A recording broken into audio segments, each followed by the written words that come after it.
शहीनपुर नाम का गांव था, जहां पर एक राजनाथ का बेटा अखिल अपने डॉक्टरी की पढ़ाई पूरी करके वापस लौट रहा था। राजनाथ और उसकी बीवी शिल्पा उसके आने से बेहद खुश थे। अखिल जैसे ही घर में आता है, उसकी माँ के चेहरे पर बड़ी सी मुस्कान आ जाती है। आ गया मेरा बेटा, अरे तू तो डॉक्टर बन गया रे। राजनाथ इससे पहले कभी इतने खुश नहीं हुए थे। वो अपने बेटे से कहते हैं, बेटा, तुमने मेरा नाम पूरे कस्बे में रोशन कर दिया। काश तुम्हारे दादाजी यहाँ होते तो उनका सीना और चौड़ा हो जाता।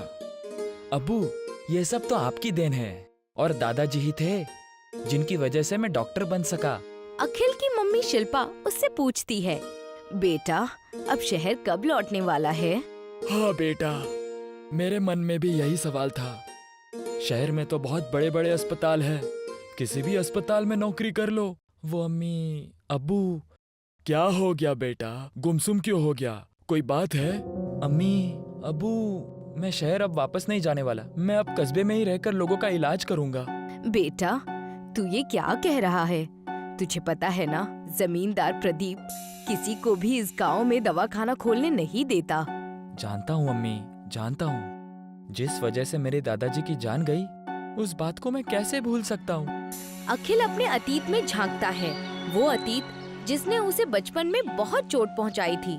बात तब की है जब अखिल सिर्फ 9 साल का था। उसके दादाजी उसे गांव में घुमाया करते थे। उसके दादाजी काम से रिटायर्ड थे। एक दिन ऐसे ही जब वो अखिल को गांव में घुमा रहे थे, तो अखिल उनसे कहता है, दादाजी दादाजी, मैं बड़ा होकर क्या बनूं? जब तू बड़ा हो जाएगा तो एक अच्छा इंसान बनना। इस दुनिया में सबसे मुश्किल काम यही है बेटा, खुदगर्ज ना होकर लोगों की मदद करना। कभी किसी का दिल मत तोड़ना। अगर 2 तरफा तकलीफ की बात हो तो पूरी तकलीफ खुद पर ले लेना। दादाजी, इसका क्या मतलब हुआ?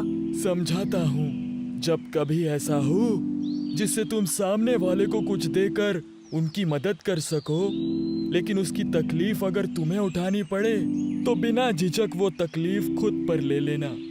यही एक खासियत है जो एक इंसान को दूसरों से अहम बनाती है। दादाजी और अखिल बात कर ही रहे थे कि तभी दादाजी की सांस फूलने लगती है। दादाजी दादाजी, आपको क्या हुआ? अखिल भागकर घर जाता है। उसके पापा खेत से घर लौट रहे थे। पापा, दादाजी जोर जोर से सांस ले रहे हैं और सांस लेते लेते नीचे गिर गए। क्या? ये सुनकर राजनाथ भागकर अपने पापा के पास जाते हैं। पापा के पास जाकर वो देखते हैं कि उनकी हालत बहुत गंभीर है। वो मदद के लिए आवाज लगाते हैं, मदद, मदद, कोई हमारी मदद करो। मदद की आवाज सुनकर वहाँ से एक आदमी राजनाथ के पास आता है और कहता है, मैं इन्हें उठाने में मदद करता हूँ। मेरे पास एक हाथ गाड़ी है। इन्हें हम कस्बे के किनारे बने अस्पताल में लेकर जाते हैं, क्योंकि इन्हें दिल का दौरा पड़ गया है। लेकिन अस्पताल तो बहुत दूर है यहाँ से। लेकिन हमें जाना तो पड़ेगा ही ना भाई साहब। चलिए, जल्दी चलिए।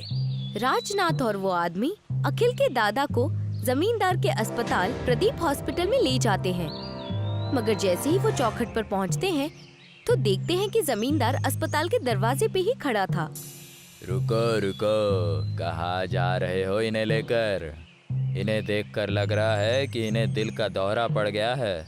जमींदार जी, मेरे अब्बू को बचा लीजिए, वो सांस नहीं ले पा रहे हैं। ठीक है, लेकिन 3 लाख रुपए लगेंगे।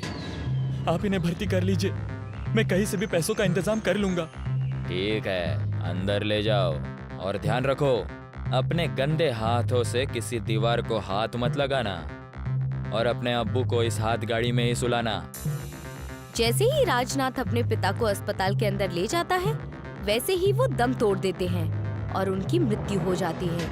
ये बात उस 9 साल के बच्चे के मन में बुरी तरह से बैठ जाती है। बेटा, उस बात को गुजरे कितने साल हो चुके हैं, भूल जाइए सब और अपने मुस्तकबिल को संभाल। जो कुछ हुआ उसमें तेरी गलती नहीं थी। तू तो एक बच्चा था, तू कर भी क्या सकता था उस वक्त? अम्मी, उस 9 साल के बच्चे यानी मैं, उस वक्त मुझ पर किसी ने इल्जाम नहीं लगाया, लेकिन एक आदमी ने मुझ पर इल्जाम लगाया। मैंने, खुद ने। दादाजी बच सकते थे अम्मी, अगर अस्पताल कस्बे के नजदीक होता तो, अगर कोई ऐसा होता जो लोगों के बीच में रहकर उनकी मदद करता। अम्मी, अब्बू, मैं इसी कस्बे में रहकर अपनी छोटी सी क्लिनिक खोलूंगा। जो हमारे साथ होगा वो आगे कभी किसी के साथ नहीं होगा, ये मेरा वादा है। शिल्पा और राजनाथ अखिल को आगे कुछ नहीं कहते। अखिल अपने बचे हुए पैसों से एक क्लिनिक गांव में खोलता है। धीरे धीरे गांव के सब बीमार उसके पास ही अपना इलाज करवाने लगते हैं। जमींदार अपने अस्पताल में लोगों से बहुत पैसे वसूलता था, खासकर गांव वालों से, क्योंकि उसे लगता था कि उनके पास और कोई जगह नहीं है अपना इलाज करवाने के लिए। मगर अखिल ने अब सब कुछ बदल दिया था। एक दिन ऐसे ही जब अखिल अपनी क्लिनिक बंद करके घर जा रहा था, तभी एक बुजुर्ग आदमी उसके पास आता है। ये वही आदमी है जो राजनाथ के पिता को अपनी हाथ गाड़ी में अस्पताल ले गया था। वो अखिल के पास आकर खड़ा हो जाता है और कहता है, बेटा, बहुत बड़े हो गए हो तुम। जैसा मैंने सोचा था वैसा ही हुआ, तुम आखिरकार डॉक्टर बन ही गए। मैंने आपको कहीं देखा है। मुझे माफ कर देना, उस दिन मैं तुम्हारी दादा को नहीं बचा पाया, लेकिन कहते हैं ना, जो होता है बेहतर के लिए होता है। आज तुम एक काबिल इंसान बनकर आए हो इस कस्बे में। मैं इतने सालों से तुम्हारा ही इंतजार कर रहा था। मैं कुछ समझा नहीं। उस दिन जब मैं तुम्हारे दादा को अस्पताल ले जा रहा था, उन्होंने आखिरी वक्त में मुझे एक लिफाफा दिया था जिसमें कालीन की फैक्ट्री के बारे में लिखा था। जादुई कालीन फैक्ट्री के बारे में। बेटा, तुम्हारे दादा दूसरी दुनिया से आए थे। वो आदमी अखिल को वो कागज देता है और एक मंत्र पढ़ता है। त्रिकाल्य विमनार्थ कालीन जागृता सिद्धे। मंत्र पढ़ते ही उसके छोटे से क्लिनिक के नीचे कालीन आ गई थी।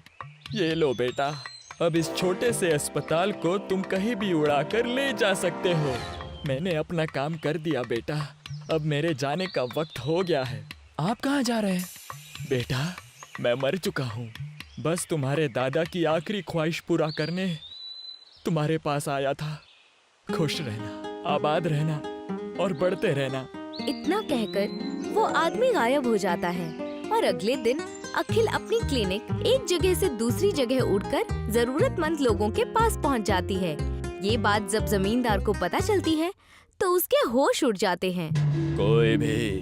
कोई भी हमारे अस्पताल नहीं आ रहा। इस कालीन अस्पताल का कुछ करना पड़ेगा। अब हम क्या कर सकते हैं जमींदार जी? अगर उस दिन उसके दादा की मदद कर दी होती तो शायद ये दिन ना देखना पड़ता हमको। चुप हो जाओ, मैं जल्दी ही कुछ करूंगा जिससे कस्बे वालों के होश उड़ जाएंगे। मैं उनका खाना पीना बंद कर दूंगा, जरूरत पड़े तो उनके पानी में जहर मिला दूंगा। फिर देखता हूँ कि वो कैसे लोगों को बचाता है। थोड़ा सब्र रखिए जमींदार जी, अगर चोट पहुंचानी है तो उसके दिल पर वार कीजिए। मतलब? उसका परिवार, वो अपने परिवार से बहुत प्यार करता है। उसके पापा राजनाथ और माँ शिल्पा को अपने घर बुलाइए। क्यों? अरे बुलाइए तो सही, मुझ पर यकीन रखिए। जमींदार अखिल की माँ और पिता को अपने घर में बुलाता है। ये सुनकर वो जमींदार के घर पहुँचते हैं। आइए आइए, आपका स्वागत है। आपके बेटे ने तो कस्बे का नाम रोशन कर दिया। आपका बेटा आप पर बहुत ध्यान देता है। जी जमींदार जी। जमींदार राजनाथ से कहता है, राजनाथ, चल बता, तेरा बेटा कालीन पर अस्पताल कैसे उड़ा रहा है? आप दोनों का अपहरण हो चुका है। नहीं बताएंगे तो हमेशा के लिए यही रहना पड़ेगा। शिल्पा उन्हें देखकर हंसने लगती है। आप लोगों को लगता है कि हम बुजुर्ग जो मौत के इतने करीब हैं, धमकियों से इतने डर जाएंगे? अरे जमींदार, तुम भी तो बुजुर्ग हो, तुम्हें अब किस बात का लालच है? इनके बाद सारी जायदाद मुझे मिलेगी। नहीं मिलेगी बेटा, तुम इस दुनिया से अलग दूसरी दुनिया में चले जाओगे जल्द ही। क्या कहने की कोशिश कर रहे हो तुम? देखते जाओ। राजनाथ एक मंत्र पढ़ता है। त्रिकाल्य चिकित्सा सिद्धि प्रभावम कालीन उत्मनम स्वाहा। मंत्र पढ़ते ही 2 कालीन जमींदार के घर में घुस आती हैं और दोनों को अपने में लपेट लेते हैं और गायब हो जाती हैं।